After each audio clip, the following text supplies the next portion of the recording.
ಸಮಸ್ತ ಕನ್ನಡಿಗರಿಗೆ ನಮಸ್ಕಾರ. ನೀವು ನೋಡ್ತಾ ಇದ್ದೀರಿ ಬಿಬಿ ನ್ಯೂಸ್ ಕನ್ನಡ. ನಾನು ಅಕ್ಷತಾ ಕುಲಕರ್ಣಿ.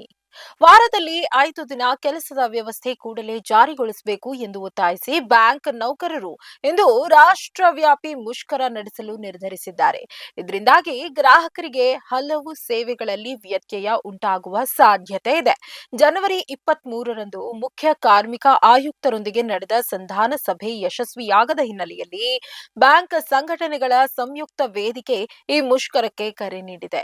ಇದರಿಂದಾಗಿ ಭಾರತೀಯ state bank, Punjab national bank, bank of Baroda ಸೇರಿದಂತೆ ಸರ್ಕಾರಿ ಸ್ವಾಮ್ಯದ ಎಲ್ಲಾ ಬ್ಯಾಂಕ್ಗಳ ಶಾಖೆಗಳಲ್ಲಿ ಠೇವಣಿ ಹಣ ಹಿಂಪಡೆಯುವಿಕೆ, ಚೆಕ್ ಕ್ಲಿಯರ್ನಂತಹ ಸೇವೆಗಳ ಮೇಲೆ ಪರಿಣಾಮ ಉಂಟಾಗುವ ಸಾಧ್ಯತೆ ಇದೆ. ಆದರೆ ಖಾಸಗಿ ವಲಯದ ಬ್ಯಾಂಕ್ಗಳ ನೌಕರರು ಮುಷ್ಕರದಲ್ಲಿ ಭಾಗಿಯಾಗ್ತಾ ಇಲ್ಲ. ಹೀಗಾಗಿ ಖಾಸಗಿ ಬ್ಯಾಂಕ್ಗಳ ವಹಿವಾಟುಗಳ ಮೇಲೆ ಮುಷ್ಕರ ಯಾವುದೇ ಪರಿಣಾಮ ಬೀರುವ ಸಾಧ್ಯತೆ ಇಲ್ಲ. ಯುಪಿಐ ಮತ್ತು ಇಂಟರ್ನೆಟ್ ಬ್ಯಾಂಕಿಂಗ್ ಸೇರಿದಂತೆ ಡಿಜಿಟಲ್ ಮಾಧ್ಯಮದ ಮೂಲಕ ಲಭ್ಯವಾಗುವ ಬ್ಯಾಂಕಿಂಗ್ ಸೇವೆಗಳು ಎಂದಿನಂತೆ ಕಾರ್ಯನಿರ್ವಹಿಸಲಿವೆ.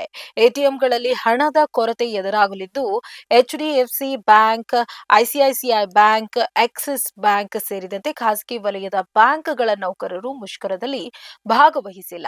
ಹೀಗಾಗಿ ಖಾಸಗಿ ಬ್ಯಾಂಕ್ಗಳ ವಹಿವಾಟಿನ ಮೇಲೆ ಮುಷ್ಕರದ ಯಾವುದೇ ಪರಿಣಾಮ ಇರುವುದಿಲ್ಲ ಎಂದು ತಿಳಿಸಲಾಗಿದೆ.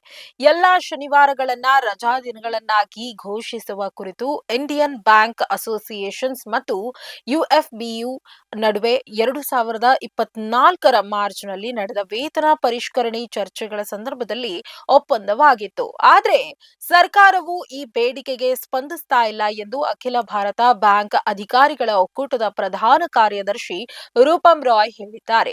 ಸೋಮವಾರದಿಂದ ಶುಕ್ರವಾರದವರೆಗೆ ಪ್ರತಿದಿನ 40 ನಿಮಿಷ ಹೆಚ್ಚುವರಿ ಕೆಲಸ ಮಾಡಲು ನಾವು ಒಪ್ಪಿಕೊಂಡಿದ್ದೇವೆ. ಪ್ರತಿ ಶನಿವಾರ ರಜೆ ನೀಡಿದ್ರೂ ಕೆಲಸದ ದಿನಗಳು ನಷ್ಟವಾಗುವುದಿಲ್ಲ ಎಂದು ಸ್ಪಷ್ಟಪಡಿಸಿದ್ದಾರೆ. ಇನ್ನು ಯುಪಿಐ ಹಾಗೂ ಇಂಟರ್ನೆಟ್ ಬ್ಯಾಂಕಿಂಗ್ ಸೇರಿದಂತೆ ಡಿಜಿಟಲ್ ಬ್ಯಾಂಕಿಂಗ್ ಸೇವೆಗಳು ಯಾವುದೇ ವ್ಯತ್ಯಯವಿಲ್ಲದೆ ಎಂದಿನಂತೆ ಕಾರ್ಯನಿರ್ವಹಿಸಲಿವೆ. ಇದಾಗಿತ್ತು ಈ ಹೊತ್ತಿನ ಸುದ್ದಿ ಕರ್ನಾಟಕ.